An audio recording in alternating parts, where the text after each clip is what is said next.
नमस्कार।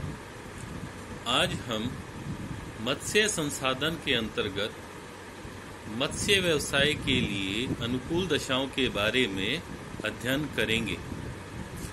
हम जानते हैं कि विश्व के मत्स्य क्षेत्र भिन्न भिन्न स्थानों में केंद्रित हैं।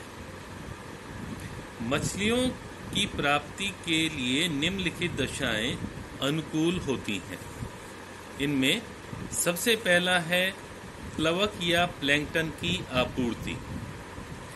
प्लैंकटन सागरीय जल में पाए जाने वाले सूक्ष्म जीव व पादप होते हैं, जो कि जू प्लैंकटन और फाइटोप्लैंकटन कहलाते हैं, और ये ही मछलियों का प्रमुख भोजन होते हैं।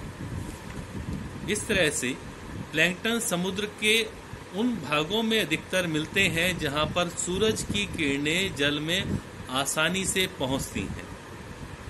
अतः प्लैंकटन की अधिकतम मात्रा महाद्वीपीय मगन तट पर पाई जाती है, और इस कारण मछलियां भी उन्हीं क्षेत्रों में ज्यादा मिलती हैं। दूसरा है जलवायु।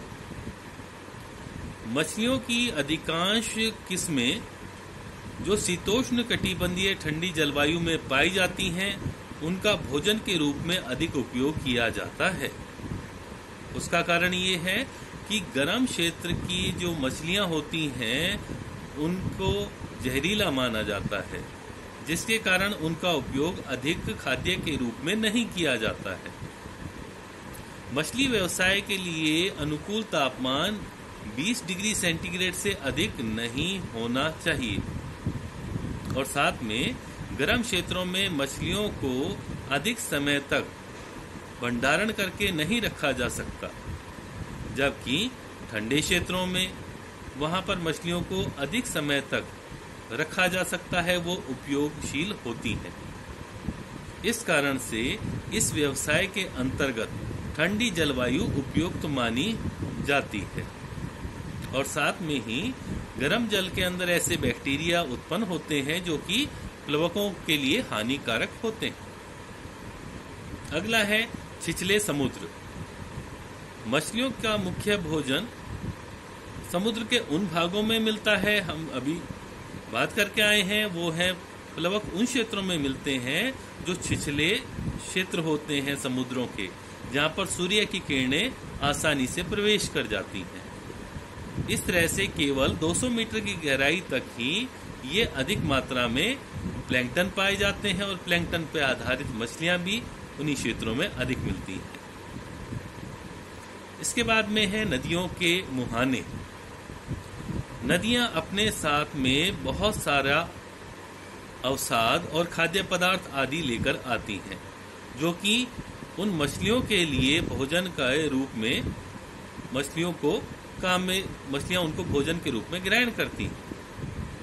इस तरह से जिन क्षेत्रों में भोजन की अधिकता पाई जाती है वहां पर मछलियां भी अधिक होती हैं, लेकिन अगर भोजन के अतिरिक्त दूसरे अवसाद अधिक होते हैं तो वहां पर मछलियों की संख्या पर प्रतिकूल प्रभाव पड़ता है।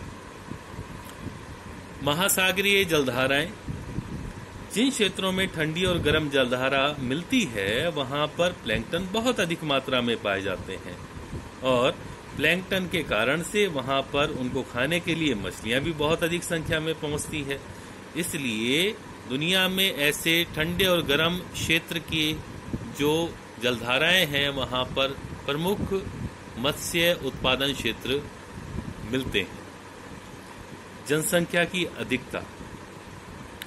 अधिक जनसंख्या होने के कारण से खाद्य पदार्थों की जहां पर कमी होती है वहां पर लोग मछली तथा अन्य जंतुओं के द्वारा भोजन प्राप्त करते हैं, और साथ के अंदर जो सामाजिक या धार्मिक मान्यता है, कई क्षेत्रों के अंदर जैसे भारत है, वहां पर धार्मिक कारणों के कारण से हम लोग ऐसे पदार्थों को इस्तेमाल नहीं करते, जबकि नॉर्वे, स्वीडन, जापान ये ऐसे देश हैं जहां पर किसी प्रकार का कोई सामाजिक प्रतिबंध नहीं देखा जाता।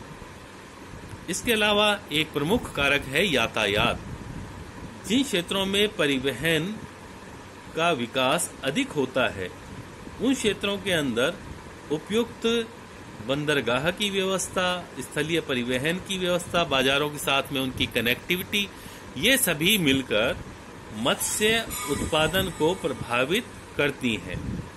इस तरह से हमने आज जानकारी प्राप्त की कि कौन से ऐसे कारक हैं जिनका प्रभाव मत्स्य व्यवसाय और मत्स्य उत्पादन पर पड़ता है। धन्यवाद।